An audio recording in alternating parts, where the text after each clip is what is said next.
Nessa aula de hoje a gente vai falar a respeito de dois assuntos interessantes e opostos: o ressecamento vaginal ou o excesso de lubrificação.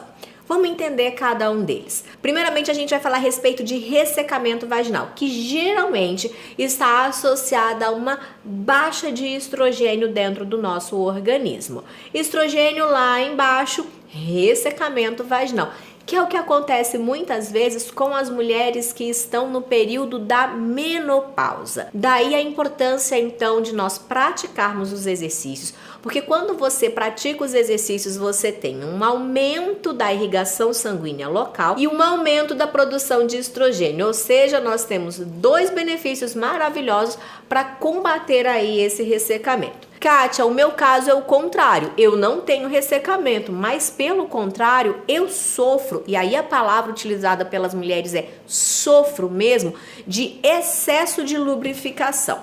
Primeira coisa, começa a observar no seu período menstrual, em qual período do mês você está com um excesso de lubrificação. Geralmente esse período está ligado aí à ovulação, aonde a gente já tem um aumento de estrogênio e de progesterona nesse período, além de outros hormônios como o hormônio luteinizante, vários outros hormônios nesse período, tá? Dicas interessantíssimas é você trocar o seu absorvente várias vezes ao longo do dia, porque quem sofre com excesso de lubrificação geralmente usa o absorvente diário. Uma dica preciosíssima: troque várias vezes ao dia e use aqueles que são respiráveis. Tem uns absorventes hoje em dia que ele não tem mais o plásticozinho embaixo, então eles são respiráveis e isso ajuda bastante aí a diminuir a questão das infecções de repetição, mas eu vou falar disso num próximo vídeo. O que acontece com a prática dos exercícios de pompoarismo?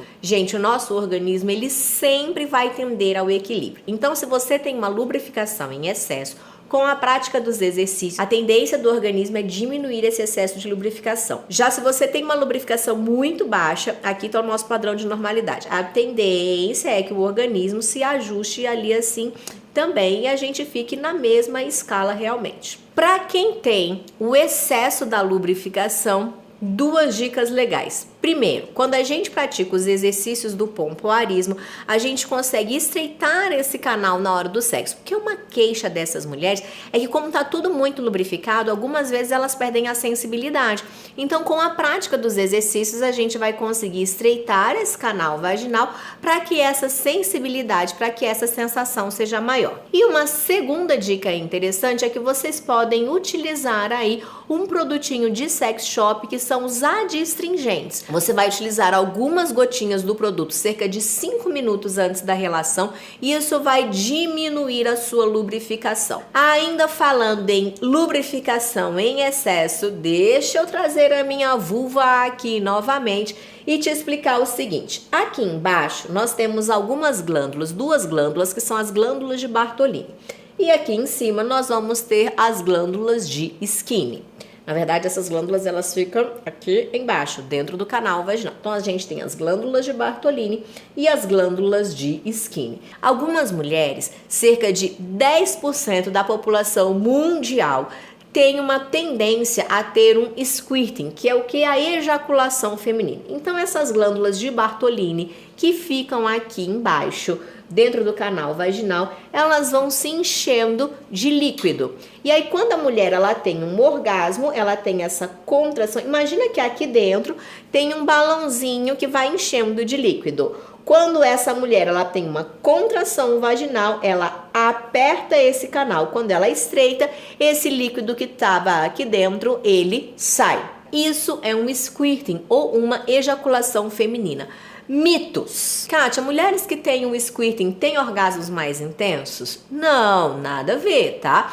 Ela teve apenas esse excesso dessa lubrificação que saiu de uma vez só. E eu vou te confessar que eu já escutei da grande maioria das mulheres que têm excesso de lubrificação, porque aquelas que não têm, eu queria ter um excesso de lubrificação, mas eu já escutei de muitas mulheres que têm o excesso de lubrificação dizendo é constrangedor, porque às vezes eu molho a cama toda e se é um primeiro parceiro, se é uma primeira relação, se eu esqueço de avisar antes, às vezes o cara fica na dúvida, não sabe se eu tive excesso de lubrificação, se eu tive o squirting, se eu fiz foi xixi na cama. Kátia, eu mesma fico na dúvida. Então vamos lá. O squirting, ele não tem cheiro e ele é incolor. A urina vai ter cheiro de urina e vai ter aquela coloração amarelada. Então você precisa entender, se você não tá tendo, é perda urinária durante a relação sexual e sim, isso é muito grave e a gente vai conversar sobre isso daí num próximo vídeo sobre incontinência urinária. Então vamos lá!